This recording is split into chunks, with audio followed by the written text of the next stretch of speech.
여러분, 한 가지 질문을 드리겠습니다. 지금 이 순간 여러분은 후회 없이 살고 계십니까? 단 1초도 망설이지 않고 예라고 답할 수 있는 사람이 얼마나 될까요? 우리 대부분은 그렇지 못합니다. 무언가를 미루고 있고 누군가에게 하지 못한 말이 있고 시작하지 못한 일이 있습니다. 그러면서도 막연하게 생각합니다. 언젠가는 하겠지. 나중에 기회가 되면, 조금만 더 준비가 되면. 그런데 오늘 제가 여러분께 드리고 싶은 이야기는 바로 이것입니다. 그 언젠가는 생각보다 훨씬 빨리 끝납니다. 사람은 늙어서야 세 가지를 깨닫는다고 합니다. 첫째, 시간은 생각보다 훨씬 빠르다는 것. 둘째, 사람은 생각보다 쉽게 떠난다는 것. 셋째, 자신은 생각보다 준비되지 않았다는 것. 이 세 가지를 들으면서 어떤 생각이 드셨나요? 고개를 끄덕이셨나요? 아니면 아직 실감이 나지 않으셨나요? 젊을 때는 세상이 넓어 보입니다. 기회도 많고 사람도 많고 할 수 있는 일도 많아 보입니다. 마치 가게 진열대에 상품이 가득 쌓여 있는 것처럼 선택지가 무한정 있는 것처럼 느껴집니다. 그런데 어느 순간 뒤를 돌아보면 알게 됩니다. 내가 선택하지 않았던 길들이 하나둘 조용히 닫혀 있다는 사실을. 아무도 공지하지 않았습니다. 아무도 경고하지 않았습니다. 그냥 어느 날 가보려고 하니 문이 잠겨 있었습니다. 그때 우리는 말합니다. 왜 그때는 몰랐을까? 공자는 이렇게 말했습니다. 31입. 30이 되면 뜻을 세운다. 40%. 40이 되면 흔들리지 않는다. 50 지천명. 50이 되면 하늘의 뜻을 안다. 이 말을 처음 들었을 때 많은 사람들이 생각합니다. 그래, 나도 40쯤 되면 단단해지겠지. 50이 되면 뭔가 깨달음이 오겠지. 하지만 현실은 어떻습니까? 40이 되어도 우리는 흔들립니다. 직장에서 흔들리고, 관계에서 흔들리고, 미래에 대한 불안으로 흔들립니다. 50이 되어도 우리는 여전히 비교합니다. 옆집 사람과, 동창과, SNS 속 누군가와. 왜 그럴까요?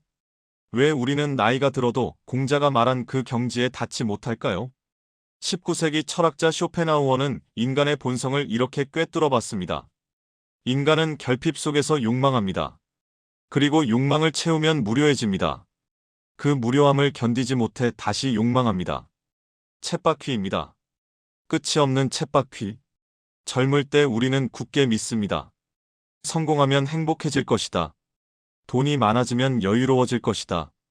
인정받으면 지위가 생기면 그때는 정말 괜찮아질 것이다. 그래서 열심히 삽니다. 잠을 줄이고 쉬는 날도 반납하고 가족과의 시간도 나중으로 미루면서 달립니다. 그런데 나이가 들수록 알게 됩니다. 문제는 돈이 아니었다는 것을. 문제는 세상이 아니라 나의 마음이었다는 것을. 문제는 환경이 아니라 나의 태도였다는 것을. 이 깨달음이 왔을 때 많은 사람들이 허탈함을 느낍니다. 그렇게 달려왔는데 내가 줬던 것이 진짜 행복이 아니었다는 사실을 뒤늦게 알게 되는 것이니까요. 그래서 오늘은 그 허탈함을 미리 예방하기 위해 늙어서야 깨닫는 5가지 현실을 지금 이 자리에서 함께 들여다보려고 합니다. 첫 번째 현실. 사람은 당신 인생의 주인공이 아니다. 젊을 때 우리는 사람을 너무 의식합니다. 누가 나를 어떻게 보는지, 저 사람이 나를 인정하는지, 내가 저 사람 눈에 어떻게 보이는지, 모임에서 내가 튀지는 않는지, 내 옷이 이상하지는 않은지, 내 말이 어색하게 들리지는 않는지. 하루에도 수십 번 우리는 타인의 시선을 의식하며 행동을 조율합니다. 마치 무대 위 배우처럼 관객의 반응에 따라 대사를 바꾸고 표정을 바꿉니다. 그런데 나이가 들수록 보이기 시작합니다. 모두가 자기 인생 살기 바쁩니다. 내가 어떤 옷을 입었는지, 내가 무슨 말을 했는지, 내가 어떤 선택을 했는지 사람들은 생각보다 훨씬 덜 신경 씁니다. 그들도 자신을 걱정하느라 나를 볼 여유가 없기 때문입니다. 빅터 프랭클은 나치 강제 수용소에서 살아남은 정신과 의사입니다. 그는 상상하기도 힘든 극한의 상황 속에서 이것을 발견했습니다. 인간에게서 모든 것을 빼앗을 수 있어도 자신의 태도를 선택하는 자유만은 빼앗을 수 없다. 음식도, 가족도, 자유도, 미래도 모두 빼앗길 수 있었습니다. 그러나 어떤 태도로 그 상황을 마주할 것인가, 그것만은 자기 자신이 결정할 수 있었습니다. 결국 남는 것은 타인의 평가가 아닙니다. 내가 나를 어떻게 대했는가입니다. 내가 나에게 어떤 이야기를 해왔는가입니다. 늙어서 후회하는 사람들은 말합니다. 너무 오래 남의 시선에 갇혀 살았다고. 내 인생인데, 내 선택인데, 남이 좋아할 방향으로만 살다 보니 정작 내가 원하는 것이 무엇인지도 몰랐다고. 지금 이 순간 물어보십시오. 당신은 지금 누구의 시선으로 살고 있습니까? 두 번째 현실. 건강은 잃고 나서야 자산이 된다. 젊을 때는 몸을 당연하게 여깁니다. 밤을 새워도 다음날 회복됩니다. 술을 마시고 무리해도 이틀이면 멀쩡해집니다. 끼니를 거르고 스트레스를 받아도 몸은 버텨줍니다. 그래서 생각합니다. 나는 원래 건강한 사람이야. 나는 좀 달라. 그런데 어느 날부터 달라집니다. 회복이 느려집니다. 예전엔 하루면 나았는데 이제는 사흘이 걸립니다. 통증이 남습니다. 아침에 일어나면 몸이 뻐근하고 계단을 오르면 숨이 찹니다. 그리고 어느 순간 자신도 모르게 이 말을 하게 됩니다. 예전 같지 않네. 그제야 깨닫습니다. 건강은 기본값이 아니었다는 것을. 건강은 당연한 것이 아니라 매일 조금씩 관리해야 지켜지는 선물이었다는 것을. 공자는 몸을 바르게 하라고 했습니다. 많은 사람들이 이것을 예절이나 자세의 문제로만 봅니다. 그러나 더 깊이 들여다보면 몸과 마음은 연결되어 있습니다. 몸이 무너지면 마음도 무너지고, 마음이 무너지면 관계도 무너지고, 관계가 무너지면 산 전체가 흔들립니다. 늙어서 후회하는 사람들이 가장 많이 하는 말 중 하나가 이것입니다. 조금만 더 일찍 관리할 걸. 운동할 시간이 없다고 합니다. 잘 시간이 없다고 합니다. 건강하게 먹을 여유가 없다고 합니다. 그런데 생각해 보십시오. 아프고 나면 시간이 생기긴 합니다. 병원에 가는 시간, 회복하는 시간, 일을 못하는 시간. 그때는 원하지 않아도 시간이 납니다. 예방이 치료보다 훨씬 쉽습니다. 오늘 30분 걷는 것이 몇 년 뒤 병원 침대에 누워있는 것보다 훨씬 적은 시간입니다. 당신의 몸은 지금 무슨 신호를 보내고 있습니까? 세 번째 현실. 시간은 돈보다 잔인하다. 돈은 잃어도 다시 벌 수 있습니다. 사업이 실패해도 투자해서 손실을 봐도 다시 시작할 수 있습니다. 물론 쉽지 않지만 가능합니다. 그러나 시간은 돌아오지 않습니다. 단 1초도. 젊을 때 우리는 시간을 싸게 팝니다. 의미 없는 비교에 시간을 씁니다. 저 사람은 왜 저렇게 잘 되는지, 나는 왜 이것밖에 안 되는지 그 생각에 몇 시간을 보냅니다. 불필요한 자존심에 시간을 씁니다. 먼저 연락하기 싫어서, 사과하기 싫어서 그냥 기다리다 몇 달을 보냅니다. 남을 이기기 위한 경쟁에 시간을 씁니다. 딱히 내가 원해서가 아니라 저 사람보다 뒤처지기 싫어서 그 레이스에 뛰어들어 몇 년을 달립니다. 그러다 나이가 들면 깨닫습니다. 정작 중요한 사람과 보낸 시간은 너무 적었습니다. 부모님이 살아계실 때 더 자주 찾아뵐걸? 아이들이 어릴 때 더 많이 함께 있을걸? 친구들과 더 자주 만날걸? 진짜 하고 싶었던 일은 계속 미뤘습니다. 책을 쓰고 싶었는데, 여행을 가고 싶었는데, 악기를 배우고 싶었는데, 매번 나중에. 쇼펜하우어는 말합니다. 인생은 멀리서 보면 비극이고 가까이서 보면 희극이다. 우리는 매일 심각하게 삽니다. 오늘 있었던 그 말 한마디 때문에, 그 표정 때문에, 그 상황 때문에 밤새 잠을 못 이룹니다.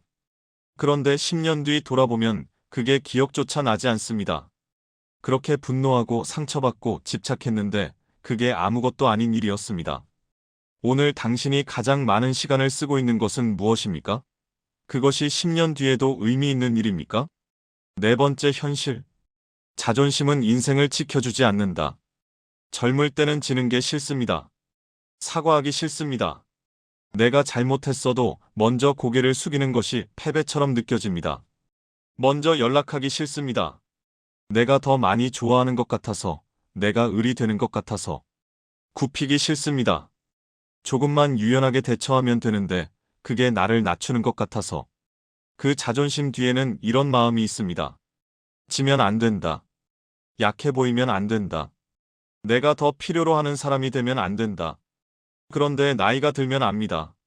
그 자존심 때문에 잃은 사람이 더 많았다는 것을. 한마디 사과로 붙잡을 수 있었던 사람이 떠났습니다.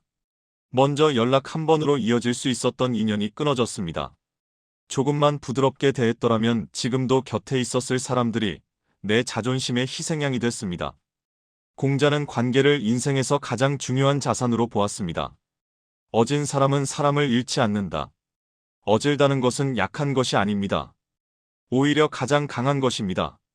자기 자신이 확고하기 때문에 먼저 손을 내밀 수 있는 것이니까요. 늙어서 후회하는 사람들은 이렇게 말합니다. 조금만 더 부드러울걸. 조금만 더 이해해줄걸. 그 사람이 내 곁에 있을 때 조금 더 잘 대해줄걸. 사람은 떠나고 나서야 그 무게를 압니다. 있을 때는 당연하게 여기고 없어지고 나서야 얼마나 소중한 존재였는지 깨닫습니다. 지금 당신 곁에 있는 사람들, 오늘은 조금 다르게 대해 보실 수 있겠습니까? 5번째 현실. 행복은 조건이 아니라 기술이다. 많은 사람들이 나이가 들어 이런 말을 합니다. 그때도 사실 괜찮았는데. 그때도 충분했는데. 나는 왜 그걸 몰랐을까? 20대엔 30대를 동경합니다. 30대엔 40대가 되면 안정될 거라 믿습니다. 40대엔 아이들만 다 크면 된다고 합니다. 50대엔 은퇴하면 쉬겠다고 합니다. 그렇게 행복은 언제나 지금이 아닌 다음에 있습니다. 그런데 그 다음이 왔을 때 또다시 다음을 기다리고 있습니다. 빅터 프랭클은 극한의 상황에서 이것을 발견한 사람입니다. 강제 수용소에서 모든 것을 잃은 상황에서 그래도 삶의 의미를 찾은 사람들은 살아남았습니다. 반면 의미를 잃은 사람들은 육체는 멀쩡해도 무너졌습니다. 프랭클은 말합니다. 행복을 직접 추구하면 도망가고 의미를 추구하면 따라온다. 행복은 목적지가 아닙니다. 행복은 걸어가는 방식입니다. 성공의 결과가 아니라 태도의 결과입니다. 오늘 밥을 먹을 수 있다는 것, 오늘 숨을 쉴 수 있다는 것, 오늘 누군가와 이야기를 나눌 수 있다는 것, 오늘 이 영상을 볼 수 있다는 것, 이것들이 당연하게 느껴질 수 있습니다. 그러나 이것들이 사라졌을 때 우리는 그제야 이것들이 얼마나 큰 행복이었는지 압니다. 나이가 들수록 깨닫습니다. 조건이 완벽해지는 날은 오지 않습니다. 준비가 완전히 되는 날도 오지 않습니다. 기다리다 보면 그냥 시간이 지나갑니다. 그래서 오늘의 진짜 조언은 이것입니다. 사람에게 너무 기대지 마십시오. 모두가 자기 삶을 살고 있습니다. 기대가 클수록 상처도 큽니다. 사람을 사랑하되 기대와 사랑을 구분하십시오. 몸을 소모품처럼 쓰지 마십시오. 몸은 당신이 이 세상에 존재하는 유일한 방식입니다. 지금 이 순간부터 조금씩, 아주 조금씩만 더 신경 써주십시오. 시간을 감정 낭비에 쓰지 마십시오. 분노, 질투, 비교, 자기 비하. 이것들에 쓴 시간은 돌아오지 않습니다. 그 시간을 사랑하는 사람과 의미 있는 일에 쓰십시오. 자존심으로 관계를 자르지 마십시오. 먼저 손 내미는 사람이 더 강한 사람입니다. 관계는 한번 끊어지면 다시 잇기 어렵습니다. 행복을 미래에 미루지 마십시오. 지금 이 순간에도 행복할 이유가 있습니다. 눈을 조금만 달리 뜨면 감사할 것들이 생각보다 많습니다. 이 5가지를 젊을 때 안다면 인생의 방향은 완전히 달라집니다. 늙어서 깨닫는 사람은 두 부류입니다. 후회만 하는 사람, 그리고 지금이라도 바꾸는 사람. 나이는 숫자입니다. 그러나 깨달음은 선택입니다. 오늘 이 순간이 당신 인생에서 가장 젊은 날입니다. 지금 이 순간이 지나면 오늘은 다시 오지 않습니다. 지금부터는 늦었다고 말하지 마십시오. 지금 깨달았다면 이미 빠른 것입니다. 중요한 것은 언제 깨달았느냐가 아닙니다. 깨달은 뒤에 무엇을 하느냐입니다. 오늘 하루 딱 한 가지만 바꿔보십시오. 한 사람에게 먼저 연락해 보십시오. 10분만 걸어보십시오. 지금 이 순간에 감사한 것 3가지만 떠올려 보십시오. 작은 것 하나가 인생을 바꿉니다. 오늘도 수고 많으셨습니다. 감사합니다.